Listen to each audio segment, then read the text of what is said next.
ছাত্রদের আন্দোলনে শেখ হাসিনা সরকারের পতন এবং অন্তর্বর্তী সরকার গঠনে চট্টগ্রামের কর্ণফুলীতে সম্প্রীতি সমাবেশ ও আনন্দ মিছিল করেছে জাতীয়তাবাদী দল বিএনপির কর্ণফুলী শাখা।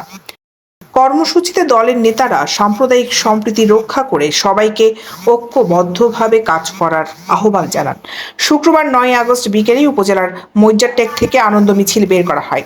এতে দলটির অঙ্গ ও সহযোগী সংগঠনের জেলা উপজেলার নেতাকর্মীরা অংশগ্রহণ করেন। মিছিলটি বিভিন্ন সড়ক প্রদক্ষিণ শেষে ফকিরনীর হাট গিয়ে শেষ হয়।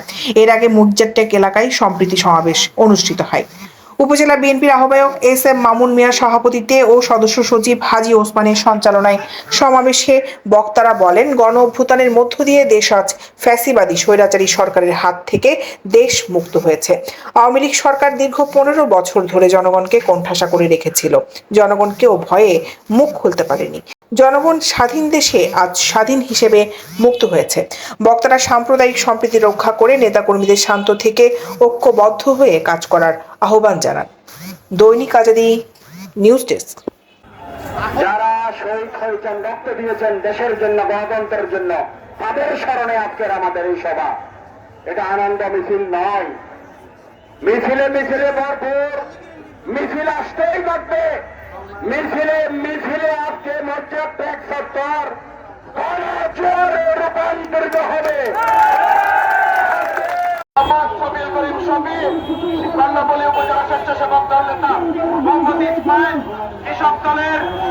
কৃষক দলের নেতৃবৃন্দ এবং